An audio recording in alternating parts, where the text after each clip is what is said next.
Hello and welcome to EduCurious. Today we have guest Karen Kirkner with us, and Karen has a entire lifetime educational career in various sectors, in public, in private, and in the college. She's got a wealth of knowledge. I'm so delighted to have her. Welcome, Karen. Thanks for coming today. Can you kick us off, please? Tell us a little bit about how you got started, maybe some of your background information. I started college. I had no clue what I wanted to do. And I was always good in physical education. I played sports in high school. I went to school up north where they had women's sports. They didn't start women's sports until the 70s in Florida, but I went to school up north and we had women's sports. And so I thought, I'm going to major in PE. But then I took my first psychology class and I thought, well, gosh, I like psychology too. So I had a double major. But I realized that at some point with a psychology major, you really need a master's degree to go on. And I wasn't ready to do that. So I started taking education courses along with my psych and my PE major. And I first thought, I'm not teaching elementary school at all. I'm secondary all the way. I wanted to be able to coach, do sports with students, and I did. I started out at a secondary school and I loved every minute of it. I coached volleyball, basketball, track and field at that school. And then I changed to an elementary school. When Kyle was born, I got called by a private school to come and teach because I was on maternity leave, and they were a K through eighth grade. And this is my first experience at elementary. And I discovered I like that too. It was fun. When you teach elementary school students and you're teaching PE, which is what I was teaching, you can't do anything wrong. They love everything that you introduce. They're always excited about it. When I taught before the classes were integrated, it was girls PE. I was actually teaching the year of the integration. And when we became boys and girls combined, but before that, it was just girls PE. And with girls, you have to motivate older girls. Like, I don't want to mess up my hair. I don't want to smell. So it was refreshing to have that genuine enthusiasm. So I did that. Then I had a third child. And so I took a little break. But while I was taking a break, I ran the preschool program for the kids, but I ran a movement exercise program for the preschool where my boys went. And then we moved from Tampa to Lake Wales. And that's when I started teaching at a college. And that was fun. The neatest thing about college is they are responsible and you treat them like they're adults. You treat them like this is your assignment. I expect you to do it. And that was fun. That was a great experience. And I really enjoyed that. Then I started doing a little bit of subbing and I thought, well, if I'm going to sub, I'm going to go back to work. So I went back to work and I was actually working for preschool through 10th grade at a private school. And now I'm getting much older. And I thought, I've got to get out of the sunshine. So I went back to school and got my master's degree in library science. And I then stayed at the elementary level. But I still coached. I coached tennis while I was still at the elementary school. And at one time I coached the boys and girls tennis team. But anyway, that's kind of my journey. And I've loved every minute of it. In fact, I didn't retire until the year of my 75th birthday.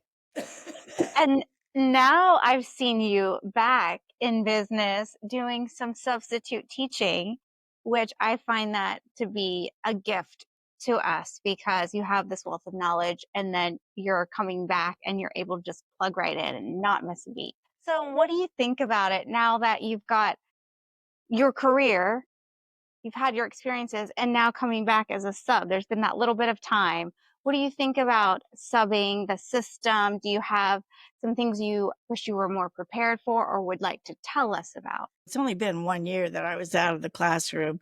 So I feel pretty comfortable. It's much different being a substitute. The children definitely try to see how far they can push you. but I'm only subbing at 2 schools. One's in elementary and one's in middle school, and I find the administration is extremely supportive. The faculty that I'm with and the kids are actually pretty good. I On the whole, the issues that I have been minimal, so I'm enjoying it, and I Good. know that any day I don't feel like it, I don't do it. So I feel like you can be a beacon of light to someone who maybe is retired from education and they're like, I don't really know if I want to, like, I don't know if I want to sub. I haven't done it in a while. I don't know what to do. I want the pitch of like, why would you want to come back and sub? Like, I know teaching is incredibly fulfilling, but I want to hear it from you. Why would somebody want to come and sub after a long career? Well, if I were trying to sell it, I think it's being active. It's staying engaged, staying involved. If you start to lead a sedentary life, then that's really not very healthy for you, and it decreases your longevity, and I think just that involvement, it is actually not as scary as you think it's going to be, and I think you'll find it just as rewarding as when you were a teacher, and you can pick and choose your times and your days and where you wanna go and what you wanna do, so you have that flexibility, and know that you have the support of the administration that you choose to be with. That's real important. So if I had some friends, neighbors, or whoever that are thinking about subbing, what steps do I need to do to become a sub within our local system? You need to get a drug test. You need to get fingerprinted. And the one thing that I didn't know, I thought I'd been completely approved. And so I go to get my badge and, oh, you haven't had your physical. I said, what? I need a physical? So I call my doctor's office and, they're not going to give me an appointment tomorrow. I did not know that. So yes, I encourage anybody who's thinking about it to get those things in order. So I want to go back and talk through your different age levels that you taught. Okay. The youngsters in elementary, well, actually, even like the pre-K age, because that's a totally different world. Elementary, middle, high school, college. Tell us some of the big milestones and the growth and the mindset, the mentality that you noticed while teaching and things that we need to be aware of as educators or parents too. Like we can relate to that because you've seen that whole growth era. That's the thing I love the most is watching that development and that growth and the different maturation levels, the social skills. Just it's fun. When I started teaching preschool through 5th grade, and by the way, we had pre-K 2 also introduced during my teaching career. So I taught 2-year-olds through 10, 11-year-olds, which is 2 opposite ends of the extreme. But watching the progression and the development, and let's say you had one student who, was just really giving you a hard time and they were having a hard time. And by the next year, you start fresh every year. You never carry anything over from one year to the next. You always start fresh and watch them just come out of that troubling error that they were in the year before and be a new person and it's just it's one of the things I love. I was able to see it in teaching PE and I was able to see it as being a librarian as well. And then they're both so different from one another. I but I do have one of the things about being a librarian is you need good organizational skills as well as a working knowledge of what you're doing. And when I was getting my master's degree, it was truly an uphill journey for me because one of the things that media specialists or librarians do is their use of technology, which I didn't have as a PE teacher so much as the learning curve that I had to learn getting my master's degree from USF in library science. But the one thing I was able to do in both fields is watch the growth of my students, be a part of that growth with them.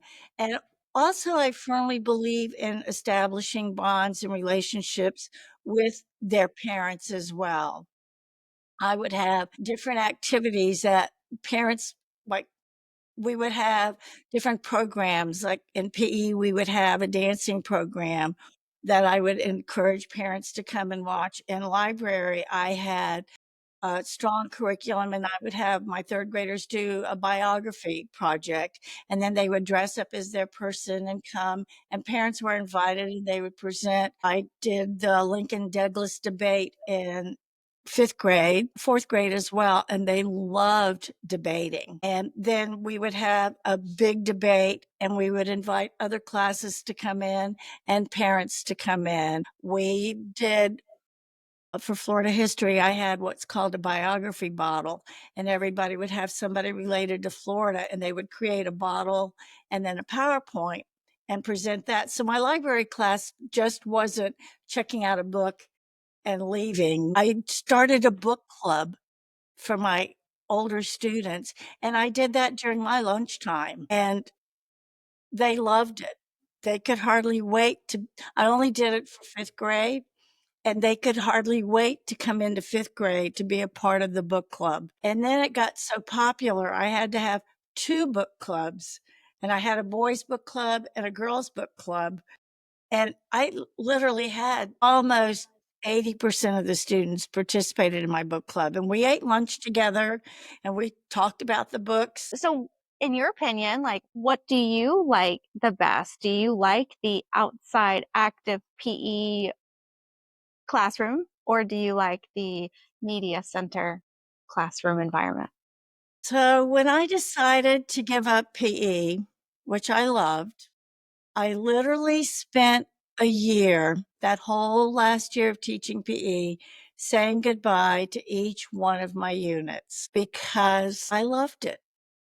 I did archery with the students. I played low skill organized games. I also did team sports, but I also did a lot of, we did gymnastics and tumbling and dancing and they love, nobody else has ever done archery since I stopped doing archery. I mean, I tried to expose them to many different things. We played street hockey and that was fun. We played pillow polo. I did track and field with them. I did the presidential physical fitness test, but each unit that I taught that last year, I said goodbye to.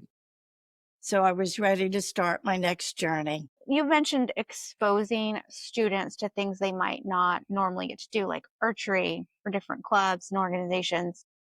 Since you moved around a lot as a child, do you feel like that maybe fed into your interest in even doing that? I think so. When I was in high school in Delaware, I played softball. I played field hockey was my sport. And they didn't, when I moved to Florida, they didn't have field hockey. And so when I became a PE teacher, I bought field hockey equipment and taught the kids how to play. So I would say, yes, it had an influence on what I did and how I did it. But I'm always looking for interesting things for students. I would read journals, read books. Going to professional conferences and reading professional journals are great things to help you so that your programs don't become stale and so that you can continually introduce fun and new things to students. For example, I had gone to a conference for media centers for a library conference, and I saw something that triggered an idea. And so with my book fair profits, I created something called maker kits for the students to check home. And in the maker kits, I would have something that may be scientific or building or robotic, sewing. I had 30 maker kits that I had created and they were all different kinds. Just a lot of fun things for the kids to check out. And I got that idea from attending a conference. Do you have some top conferences that you would recommend? Well, when I was in the private school, we had the Florida Council of Independent Schools, FCIS, and they have a conference every year. So we attended those. Our faculty was encouraged to attend them. I also attended my professional conferences. I didn't attend them every year, probably once every 2 to 3 years. I think it's important because you're there with other teachers and you're getting ideas. And I think if you teach the same way year after year, you become boring and you become bored, and it doesn't help the students. What are some of the journals you said that you stay connected with, or some of the resources that you plug into? Oh, Gnott, Ginott. He wrote a book on teacher and child, and he said a lot of really great things about listening to the student. Don't be negative in your talk to them. Don't blame it. A child can have some misbehavior, but it's the behavior, not the child, that you are reprimanding. And to make things clear, to be genuine and sincere and kind and trust and respect. And I think if you trust and respect your students and listen to them and show a genuine concern and interest, it's reciprocated. I think that's fundamental. And I was going to say, what would you, or how would you describe your teaching philosophy where you pull in from these things and you apply the other things? The most important thing to me as an educator is to be accepting of everyone, regardless of anything, who they are, where they're from, what their beliefs are. Acceptance and them knowing that you accept them. I got a message from a student that I had taught for 4 or 5 years. And one of the things that she said to me, and I have it here in front of me, I always loved your kindness, caringness, and thoughtfulness. You have been with me since pre-K 3, and you have always inspired me to be the best that I can be. And she gives her name. She's graduating from high school this year. And I I've had many notes from many students, and the one theme that goes through all of them is kindness. That, I always get a lot of feedback that I'm kind and that I'm caring. And I think kids can pick up on that, but it comes from the heart. I love students. I love when I'm volunteering. I get the biggest kick out of the kids. And anyway, you can look up on Google all the characteristics of an excellent teacher. The other thing that I think is extremely important is preparedness. Not only, you have your personality, but then you also have your professionalism. You need to be prepared as a teacher. You need to know your subject matter. You need to have your lesson plans. You should be able to sense if something is bombing with your students and pick it up, change it, do something about it. But you can't do that if you're not prepared and if you're not familiar with your subject matter. And I think that's a very key thing to successful teaching. Over your teaching years, what are some of the biggest challenges that you've seen? I think it's the collaboration aspect of teaching where I was trying to, I didn't want to teach in isolation in the library. I wanted to collaborate with the classroom teachers on their subject matter. Third, fourth, and fifth grade, they had a 45-minute class, and we did have a class for the first 30 minutes, and then they would have library time after that. And that's why I did the biography projects, and the Lincoln debate was not part of the curriculum, but I tried to debate on something maybe they were talking about in the classroom. So that was kind of difficult. Is you would email teachers and you would say, what are you discussing today? What are you doing the month of this month? And, trying to get feedback with them. You, you have to stay on top of that to collaborate. And the other thing is utilizing technology to its fullest extent. I really tried to do that as much as I possibly could. Do you have any thoughts on where the technology is going in these times? Okay, so a couple of years ago, my grandson told us about Chat GPT. And this was, I mean, it had just been introduced. And so I'm still working as a media specialist. And so I'm checking it out.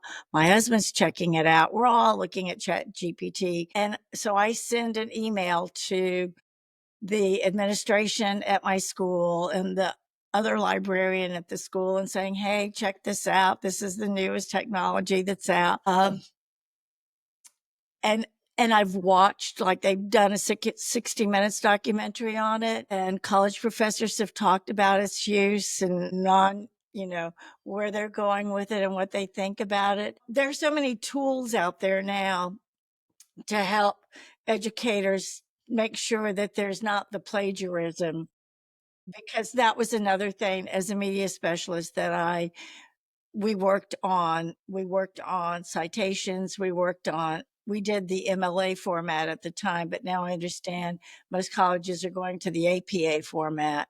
But talking about plagiarism and doing the right thing and how to quote properly and that sort of thing. I did that with my fifth graders because I knew that in sixth grade they would have to do a research paper and have that down. So we would just do a small research paper where they would have to make a bibliography and that sort of thing and learn how. And then, of course, if I copied something and found out they had plagiarized, I would bring them in. I wouldn't penalize them for it because I felt like they were learning. And I explained to them how, and that was when I worked with them one on one and say, look, this is copied. You can't do that. And they had to learn that Google wasn't a source either. I can't tell you how many wanted to put Google as their source. Yes, but all those iterations, you had those challenges when you were in the as the media specialist, and then we're having our own set of challenges probably on a monthly basis. It's progressing so far, but it's all stuff that can be embraced if you are trained how to properly use it as a tool. Right, right. It's so exciting. Well, see, I heard a professor say Wikipedia is a good place to start, but not a place to end up. I want to hear about some of your greatest accomplishments. What have you done? What have you overcome or come out on the other side and you have been truly just very proud of it? I know that you are a kind person, you teach from the heart, and there was a special award that was created for you. Tell me about that. We would have an awards at the end of the year where you recognized your students, and the fifth graders would move up to sixth grade, and we had a program for that. And they would recognize different awards, and I'm up on the stage because I part of the program. I Up until I retired, I set the whole thing up every year. For almost 28 years, I set up the whole stage and got it ready. And so I'm up on the stage because I'm handing teachers different things, and someone comes up and they start reading this paper, and they didn't say who, they're just reading the paper.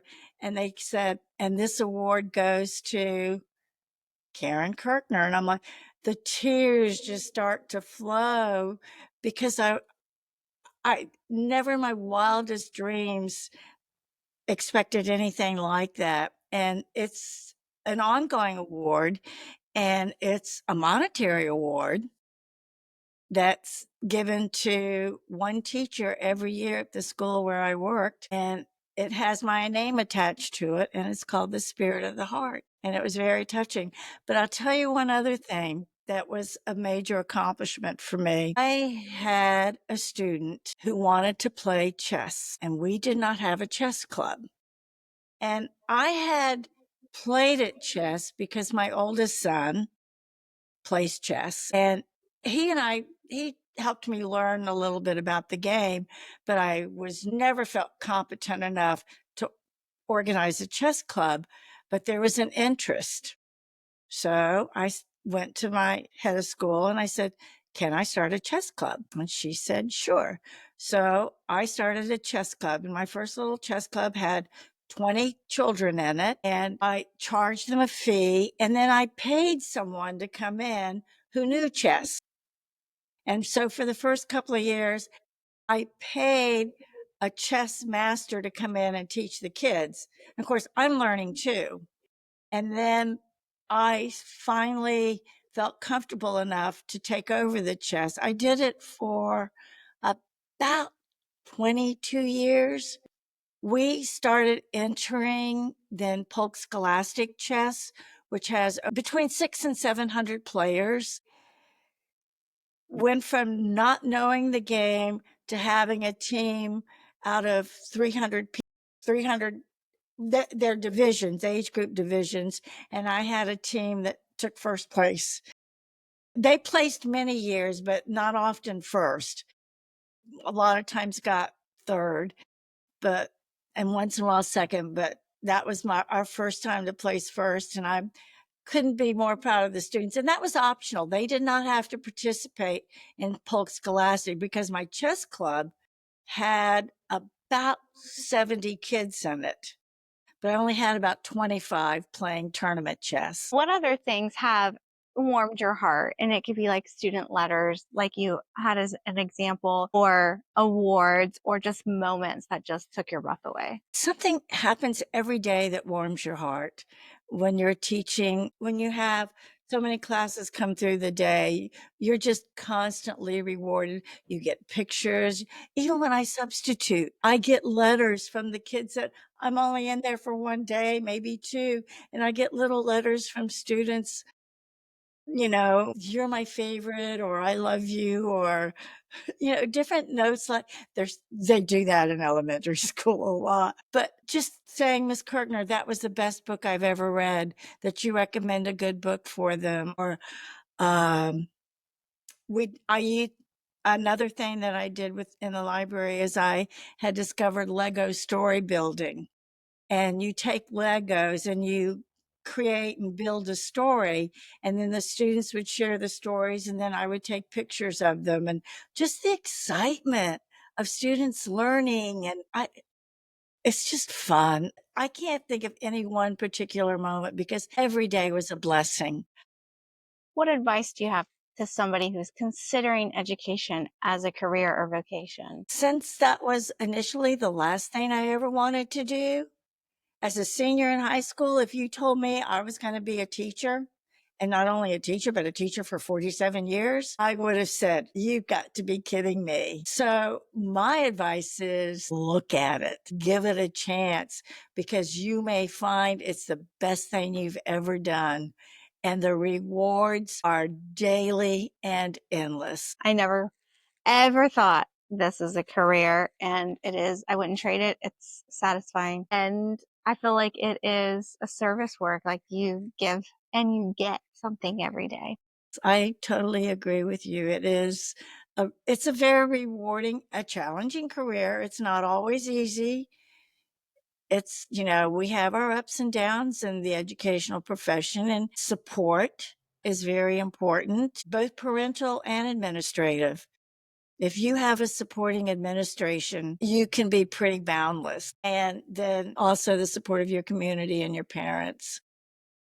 And I like how you incorporated the family night into some of your media events. I think that does make a big difference. I think so too. My library was always open. I would even let parents come and check out books, because preschool couldn't check out library books because they hadn't learned how to take care of them. But if the parents wanted to create an account and come check out, they were welcome to. I just think that anyone who wants to get into education, that look at yourself, analyze who you are as a person, and then give it a chance. If you are an authentic, caring, intelligent, willing to do the work, then this is for you. Well, thank you. Thanks for spending the time with us. I believe anybody watching this will come away with something. Thank you, Amber. So whether you're a teacher, a parent, or just EduCurious, join the community as we explore various educational topics and learn from each other. We will see you next time.